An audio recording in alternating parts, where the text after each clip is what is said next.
မင်္ဂလာပါရှင်ကျမကတော့ Learning English with Teacher Tab page နဲ့ As You Knowledge YouTube channel ကနေစာသင်ကြားမျှဝေပေးနေတဲ့ Teacher Tab ပဲဖြစ်ပါတယ်ဒီနေ့ဒီဗီဒီယိုလေးထဲမှာ Track က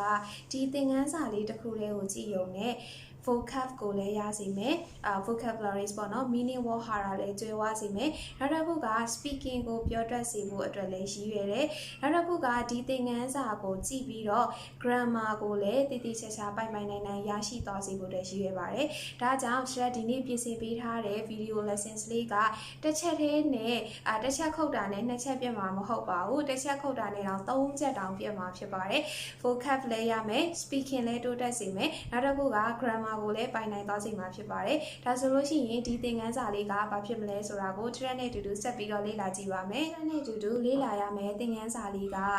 Where do you walk ဆိုတဲ့ questions လေးကိုဘယ်လိုဖြေရမလဲဆိုတာပဲဖြစ်ပါတယ် Where do you walk မင်းဘယ်နေရာမှာအလုပ်လုပ်လဲပေါ့နော်အဲ့တော့အခုဒီဗီဒီယိုလေးကိုကြည့်နေတဲ့သူတွေမှာတချို့အကြောင်းတက်တဲ့သူတွေလည်းပါမယ်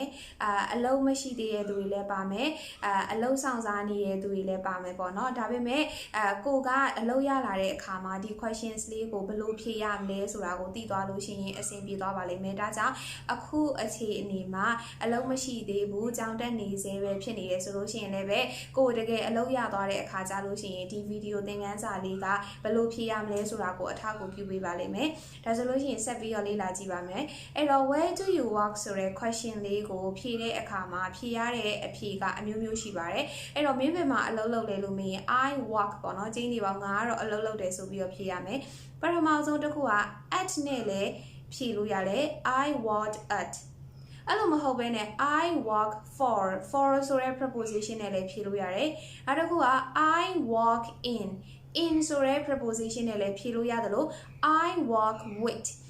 ဆိုတဲ့ preposition နဲ့လည်းဖြေလို့ရတာဖြစ်ပါတယ်ဒါဆိုလို့ရှိရင် where do you work လို့မေးလာတဲ့အခါမှာ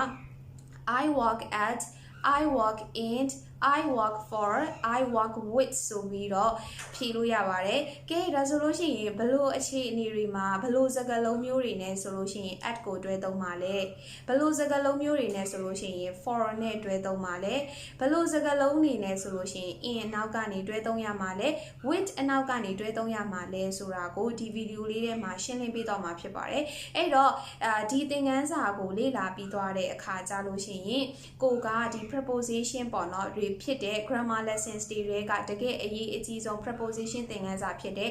at နောက်ကပါလိုက်ရမလဲ in နောက်ကပါလိုက်ရမလဲ for နောက်ကပါလိုက်ပြီးတော့သုံးရမလဲ with နောက်ကဘာတွေလိုက်ပြီးတော့သုံးရမလဲဆိုတာကိုရှင်းရှင်းလင်းလင်းသိသွားမှာဖြစ်တယ်နောက်တစ်ခုကသူတို့နောက်ကနေတွဲပြီးတော့သုံးတဲ့ဒီ vocab တွေပေါ့နော်ဒီ meaning word ဟာတွေကိုလည်းရသွားမှာဖြစ်တယ်နောက်တစ်ခုကကိုကဘယ်နေရာကိုပဲသွား speaking လေ့ကျင့်တဲ့အခါမှာပဲဖြစ်ဖြစ်နိုင်ငံခြားမှာအလုပ်ထွက်လုပ်တာပဲဖြစ်ဖြစ်ကိုတယောက်ယောက်က where do you work လို့မေးလာတဲ့အခါမှာကိုကတည်တည်ချာချာaccuracy လည်းဖြစ်မယ်ပေါ့နော်မှန်မှန်ကန်နဲ့ fluency တကယ်ကိုရှော့ရှူနဲ့ speaking လည်းပြောတတ်စီမှာဖြစ်ပါတယ်ကဲဒါဆိုလို့ရှိရင် Track နဲ့အတူတူသင်ခန်းစာလေးကိုအခုစပြီးတော့လေ့လာကြည့်ကြမယ်နော်နောက်ဆုံးလေ့လာရမယ့်စကားလုံးလေးက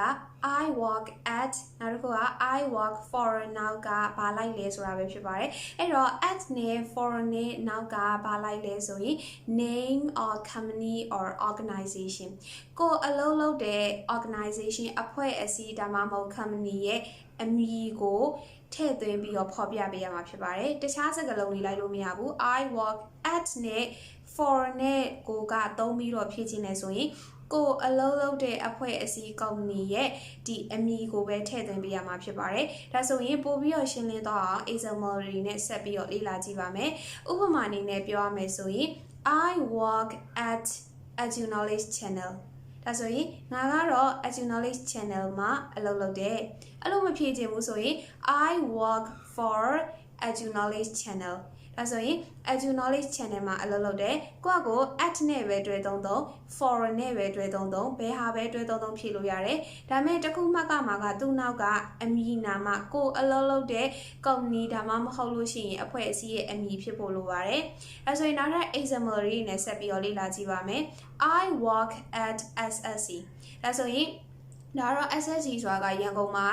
တကယ်ကိုအချိန်ကြီးရနေမယ့်အကြီးဆုံးစေယုံတစ်ခုဖြစ်တယ်ပေါ့နော်အဲ့တော့ငါကတော့ SSC မှာအလုပ်လုပ်တယ်အဲ့လိုမဖြေချင်ဘူးဆိုရင် I work for SSC ဒါဆိုရင်ငါကတော့ SSC မှာအလုပ်လုပ်တယ်နောက်ထပ် example ထပ်ပေးရမယ်ဆိုရင် I work at Malai ဒါဆိုလို့ရှိရင်ဒီမြန်မာနိုင်ငံမှာဒီပေါ့နော်တကယ်ကိုတော်တဲ့သူတွေမွေးထုတ်ပေးနေတဲ့ကျောင်းတွေကတစ်ခုဖြစ်တဲ့မလှိုင်ပေါ့နော်ဒါဆိုရင် I work at မလှိုင်ဒါဆိုရင်ငါမလှိုင်မှာအလုပ်လုပ်တယ်အဲ့လိုမပြောချင်ဘူးဆိုရင် I work for မလှိုင်ဒီလိုသုံးလို့ရပါတယ်အဲ့တော့ပြန်ပြီးတော့ဒီဟာမှာအနှစ်ချုပ်ပြီးတော့ပြောမယ်ဆိုရင် at နဲ့ for နဲ့ကိုသုံးချင်ပြီဆိုလို့ရှိရင်သူ့ရဲ့အနောက်မှာအလုပ်လုပ်တဲ့ company ရဲ့အဖွဲ့အစည်းရဲ့အမည်ကိုပဲထည့်ဖို့လိုအပ်ပါတယ်ကဲဒီတစ်ခုကိုတော့ရပြီလို့ထင်တယ်ဒါဆိုရင်နောက်ထပ်ဆက်ပြီးတော့လေ့လာကြည့်ပါမယ်အခု transaction ပေးမယ်စကားလုံးလေးကတော့ I walk in ပဲဖြစ်ပါတယ်အဲ့တော့ I walk in နောက်ကဘာတွေလိုက်လဲဆိုလို့ရှိရင် तू ကဆောနာလိုမျိုးတစ်ခုလည်းတော့မဟုတ်တော့ဘူးမှတ်ရမှာ၃ခုရှိပါတယ်အဲ့ဒါက I walk in နောက်ကဘာလိုက်လဲဆိုရင်ပထမဆုံးတစ်ခုက place နေရာလိုက်ပါတယ်ကိုအလုပ်လုပ်တဲ့နေရာကိုထည့်ပေးဖို့လိုအပ်ပါတယ်နာမည်မဟုတ်ပါဘူးနေရာပါနောက်တစ်ခုက place ပြီးသွားလို့ရှိရင် city ဒါမှမဟုတ်ရင် country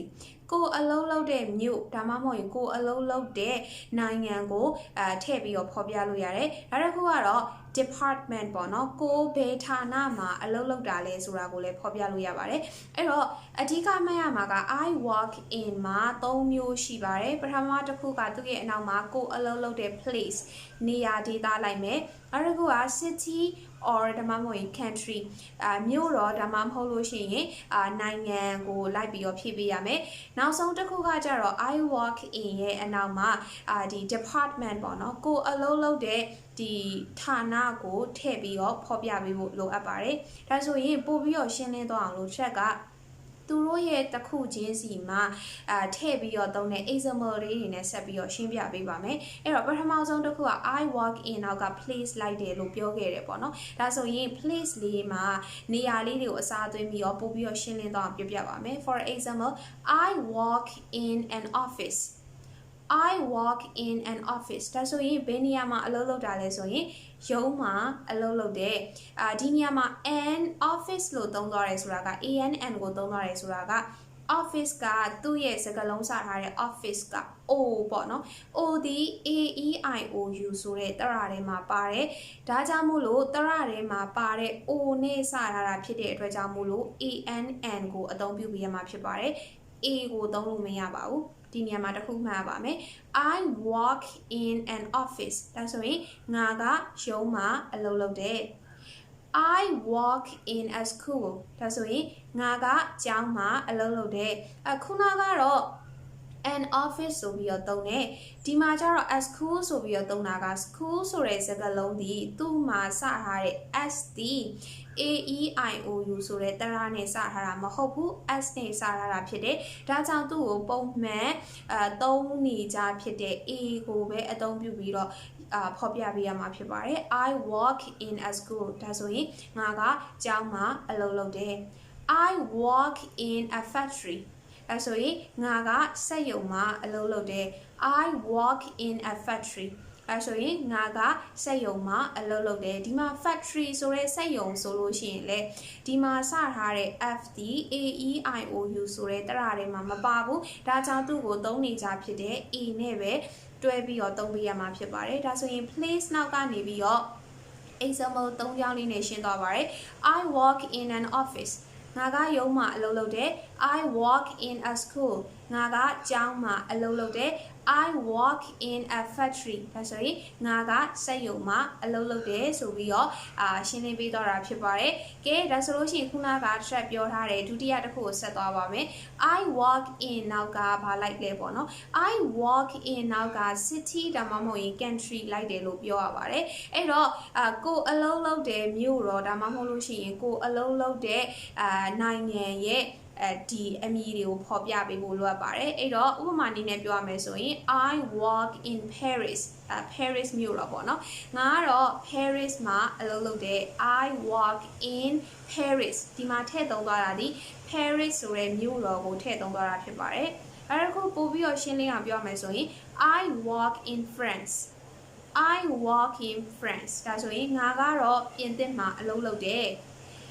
I work in Myanmar ဒါဆိုလို့ရှိရင်ငါကတော့မြန်မာနိုင်ငံမှာအလုပ်လုပ်တယ် အဲ့လိုမပြောချင်ဘူးကိုအလုပ်လုပ်တဲ့နေရာက Korea မှာဆိုလို့ရှိရင် I work in Korea ဒါဆိုလို့ရှိရင်ငါကတော့ Korea မှာအလုပ်လုပ်တယ်လို့ဆိုလိုပါတယ်ဒါဆိုရင်မှတ်ရမှာနှစ်ချက်ရှိသွားပါပြီတစ်ခုချင်းစီကိုလည်းရှင်းလင်းသွားအောင်လို့ example 3ချောင်းနဲ့ဆက်ပြီးတော့ရှင်းပေးသွားတယ်ပေါ့နော်ဒါဆိုရင်ဒုတိယတစ်ခုဖြစ်တဲ့ city I work in နောက်က city နဲ့ country လိုက်ရပြီဆိုတာကိုသိသွားပြီဆိုရင်နောက်ဆုံးတစ်ခုကဆက်ပြောခဲ့တဲ့ I work in department ပေါ့နော်ဒီ work in လို့သုံးပြီဆိုလို့ရှိရင် department ပေါ့နော်ကိုအလုပ်လုပ်တဲ့ဌာနကိုထည့်ပြီးတော့ပြောဖို့လိုအပ်ပါတယ်ဥပမာအနေနဲ့ပြောရမယ်ဆိုလို့ရှိရင် I work in the marketing department. I work in the marketing department. ဒါဆိုရင်ငါကတော့အယောင်မြင့်တင်ရေးဌာနမှာအလုပ်လုပ်တယ်ဒီမှာထည့်သုံးလိုက်တာဒီ the marketing department ဒီပေါ့နော်အယောင်မြင့်တင်ရေးဌာနမှာအလုပ်လုပ်တယ်ဒီလိုမျိုးပြောလို့ရတယ်ဒါဆိုရင်နောက်ထပ် example တွေနဲ့ဆက်ပြီးတော့ရှင်းပြပေးပါမယ် I work in human resources I work in human resources ဒါဆိုရင်ငါကတော့ human resources ပေါ့နော်လူသားအရင်းမြစ်ဌာနမှာအလုပ်လုပ်တယ်အဲ့ဒါက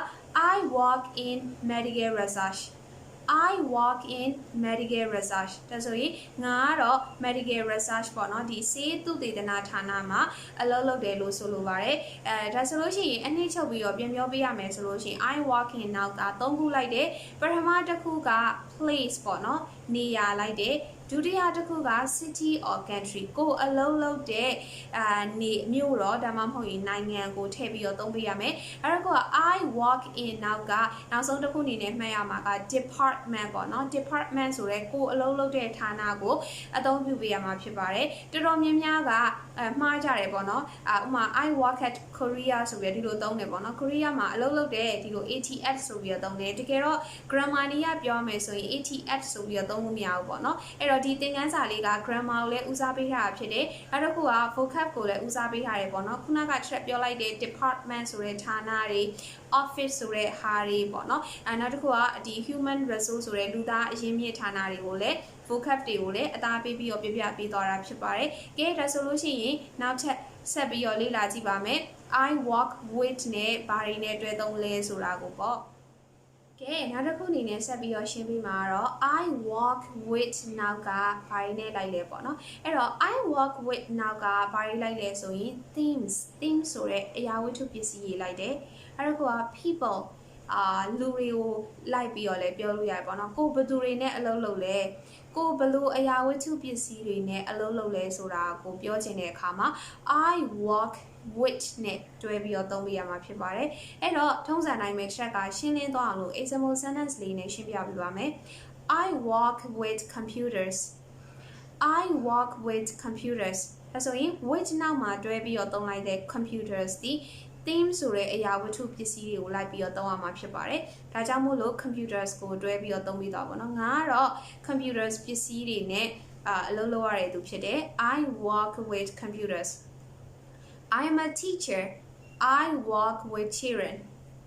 I am a teacher. I work with children အဲဆိုရင်ငါကတော့ဆရာမတစ်ယောက်ဖြစ်တယ်ဒါကြောင့်ငါအလုပ်တွဲလုပ်ရတဲ့သူတွေဒီကလေးတွေနဲ့ဖြစ်တယ်ပေါ့နော် I am a teacher I work with children ငါကတော့ဆရာမတစ်ယောက်ဖြစ်တယ်ဒါကြောင့်ငါကတော့ကလေးတွေနဲ့အလုပ်တွဲပြီးတော့လုပ်ရတယ်အဲ့လိုမဟုတ်ဘူး I am a doctor I work with patients ငါကတော့ဆရာဝန်တစ်ယောက်ဖြစ်တယ်ဒါကြောင့်ငါကတော့လူနာတွေနဲ့တွဲပြီးတော့အလုပ်လုပ်ရတယ် I am a doctor I work with patients အဲဆိုရင်ငါကတော့ဆရာဝန်တစ်ယောက်ဖြစ်တယ်ငါအလုပ်တွဲလုပ်ရတဲ့သူတွေဒီလူနာတွေဖြစ်တယ်အဲ့တော့ဒီညမှာ I work with ဆိုတဲ့အနောက်ကတွဲသုံးသွားတဲ့ patients ဒီ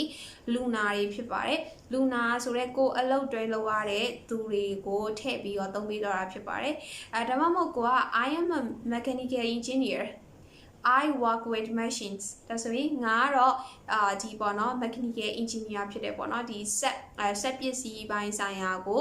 နဲ့လုပ်ရတဲ့ဒီ engineer တယောက်ဖြစ်တယ်ပေါ့နော်ဒါကြောင့်ငါကတော့ set ပစ္စည်းတွေနဲ့အလုပ်လုပ်ရတယ်ဆိုပြီးတော့ပြောပြပေးသွားတာဖြစ်ပါတယ်ဒါဆိုရင်ဒီသင်ခန်းစာလေးကိုရှင်းပြီလို့ထင်တယ်ပေါ့နော် with နောက်ကဘာလိုက်လဲဆိုရင်ကိုအလုပ်တွဲလုပ်ရတဲ့လူပုဂ္ဂိုလ်တွေကိုအလုပ်တွဲလုပ်ရတဲ့ပစ္စည်းတွေကိုထည့်ပြီးတော့အသုံးပြုပေးရမှာဖြစ်ပါတယ်ဆိုလို့ရှိရင်သင်ခန်းစာလေးကိုအနည်းချုပ်ပြီးတော့ပြန်ပြောရမယ်ဆိုလို့ရှိရင်ဒီနေ့ track သင်ပေးလိုက်တဲ့သင်ခန်းစာလေးက where do you work ပေါ့နော်ကိုတယောက်ယောက်က where do you work ပေါ့ဘယ်နေရာမှာအလုပ်လုပ်လဲလို့မေးလာတဲ့အခါမှာကိုကပြန်ဘယ်လိုပြန်ဖြေရမလဲဆိုတော့ဒီစကားလုံးလေးတွေ vocab တွေ grammar တွေကိုထည့်ပြီးတော့သင်ပေးသွားတာဖြစ်ပါတယ်အဲ့တော့သင်ခန်းစာကိုအနှိမ့်ချုပ်ပြီးတော့ပြန်ပြောရမယ်ဆိုလို့ရှိရင် where do you work လို့မေးလာရင် I work at in for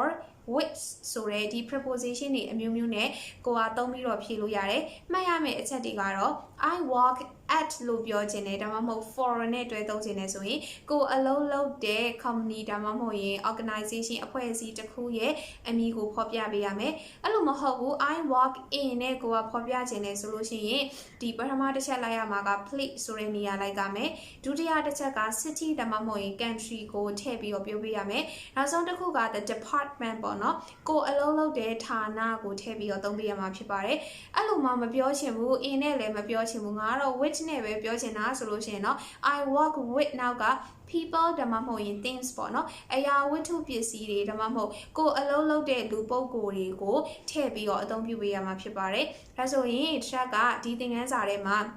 where do you work နဲ့မေးလာတဲ့အခါမှာကိုဘယ်လိုပြင်ပြရမယ်ဆိုတော့ speaking lessons ပေါ့နော်ကို speaking ကိုတကယ်ကို grammar နည်းကြကြနဲ့လည်းပြောတတ်သွားမယ်နောက်တစ်ခုကဒီမှာတွဲသုံးရတဲ့ preposition တွေဖြစ်တဲ့ဒီ at တို့ in တို့ for တို့ with တို့တကယ်ကို grammar မှာဆိုလို့ရှိရင်ရှုပ်ထွေးတဲ့အပိုင်းမှာပါဝင်ပါတယ်အဲ့တော့သူ့နောက်ကဘာတွေတွဲပြီးတော့လိုက်ရမလဲဆိုတော့ grammar lessons ကိုလည်းတိတိကျကျကျွမ်းကျွမ်းကျင်ကျင်သိသွားမယ်နောက်ဆုံးတစ်ခုကကျတော့ vocab ပေါ့နော် track ဒီမှာတွဲသုံးလိုက်တဲ့ဒီ mechanical engineer တို့ department တို့ဒီ research တို့ medical research တို့ဆိုတာကလည်းတကယ်ကို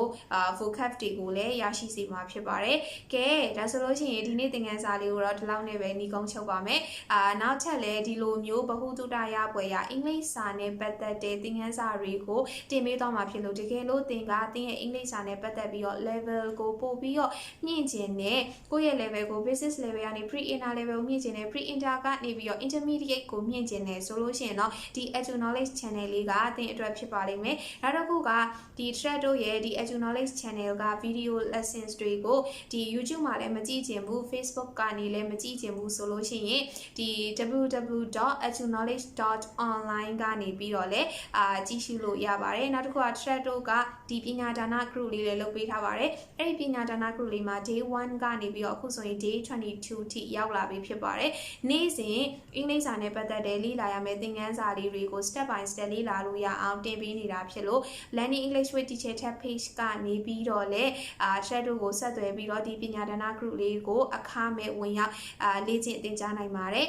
အဆုံးထိကြည့်ပြီးရတဲ့အတွက်ကြောင့်မို့လို့အားလုံးပဲကျေးဇူးအများကြီးတင်ပါတယ်ရှင်